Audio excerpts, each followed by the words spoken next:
வணக்கம். இந்த நிகழ்ச்சியானது மத்திய மற்றும் மாநில அரசு வேலைவாய்ப்புகளில் எவ்வாறு பங்கெடுத்துப்பது, அதுக்கு என்ன மாதிரி தயார் செய்வது அப்படின்னு ஒரு விழிப்புணர்வு நிகழ்ச்சி.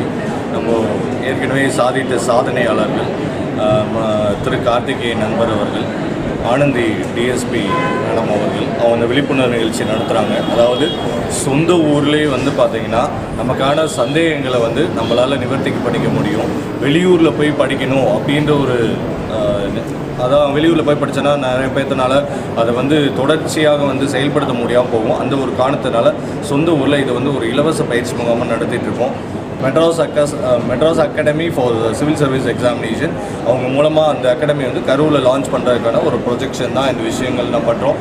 எங்களோட நோக்கம் என்ன அப்படின்னா, நேர்மையான அதிகாரிகளை இந்த கரூர் மண்ணிலிருந்து திறமையான அதிகாரிகள், நேர்மையான அதிகாரிகளை உருவாக்கி இந்தியா ஃபுல்லாக அவங்கள ஆட்சியாளர்களாக கொண்டு போக வைக்கணும். இதுதான் எங்களோட முயற்சி. கண்டிப்பாக இங்கே இருக்கக்கூடிய நண்பர்கள் எல்லாமே இந்த அருமையான வாய்ப்பை உபயோகப்படுத்திப்பீங்கன்னு நம்புகிறேன். நன்றி. ஜெய்ஹிந்த். ஸ்டார்டிங்கில் ரொம்ப கஷ்டமாக தான் இருந்துச்சு. டிக்ஷனரி தான் ஒரு லக்ஷ்மிகாந்த் புக் சொன்னாங்க சார். அந்த புக்கை எடுத்து ஒரு பேரா படிச்சேன்னா அதில் கிட்டத்தட்ட 20-25 வார்த்தைக்கு எனக்கு மீன் தெரியாது. ஸோ நம்மளோட கண்டினியூஸ் ப்ரிப்பரேஷன் தான். அது இருந்தால் கண்டிப்பாக எதையுமே நம்மளால் ஓவர் கம் பண்ண முடியும். நம்ம எங்கே இருந்து படிக்கிறோம், இப்போ சென்னை போனோம், அங்கே காஸ்ட் ஆஃப் லிவிங் அதிகம் அதெல்லாம் சொன்னாங்க. ஸோ அங்கே போனோம்னா நமக்கு ஒரு மணி ப்ராப்ளமாக இருக்கும். நம்ம இங்கிலீஷ் கற்றுக்கணும்னா எங்கேயுமே ஆட்டோமேட்டிக்காக இங்கிலீஷ் வந்துடும்.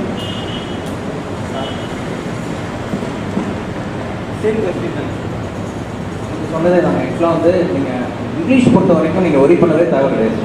நீங்கள் எப்படிலாம் இருந்தாலும் அவங்க கைவிடுற மாதிரி இல்லை. ஹலோ என்னாலும் ஒரு வழி பார்த்துருக்கீங்க.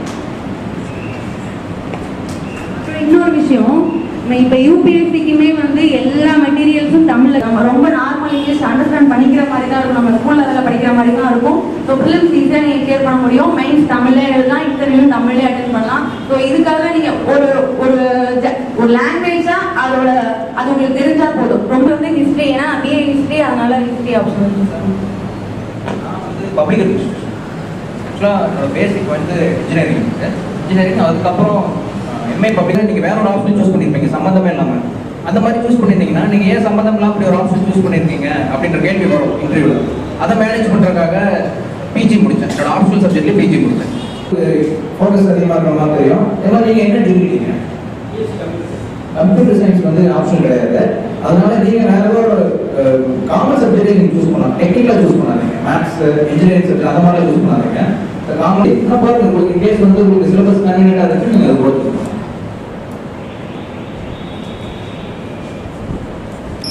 ஆக்சுவலாக எனக்கு இன்டர்வியூ நல்லா மார்க் தான் இருந்துச்சு. என்னன்னா மெயின்ஸ் அதில் எனக்கு கார்டன் தான் மிஸ் ஆகிடுச்சு. ஆக்சுவலாக ரொம்ப கார்டனில் மிஸ் ஆகிறதுல ஒரு பெயின் தான். அது கரெக்டான ஃபஸ்ட்டு இனிஷியல் கைடன்ஸ் கரெக்டாக இருந்துச்சு அப்படின்னா அந்த பாடலை பிடிச்சி பண்ணிடலாம். இன்கேஸ் நான் ஒரு 2 மார்க் சேர்த்து வாங்கினா நான் வேற ஒரு சர்வீஸ் இருப்பேன். ஒன்றும் பெருசாக நான் இருக்கிற சர்வீஸ் பற்றி நான் ஒரே பண்ணல. மேடம் சொன்ன மாதிரி நீங்கள் அந்த புரிய சர்க்கிள்குள்ளேயே மாட்டிட்டு வைக்கிறீங்க. நீங்கள் படிக்கிறதா நீங்கள் கரெக்டான ட்ராக்கில் தான் போயிட்டு இருக்கீங்க அப்படின்னு நீங்களும் நினச்சிக்குவீங்க. நீங்கள் ஒரு கோச்சிங் இன்ஸ்டியூட்டோட பிசினஸ் அட்டன் பண்ண போது தான் நம்ம கரெக்டாக போயிட்டு இருக்கோமா என்னன்றது ஜட்ஜ் பண்ண முடியும். அதுக்காக தான் கோச்சிங் வச்சுருக்கீங்க. அதுக்கு குவாலிட்டி படிச்சு தான் ஆகணும்.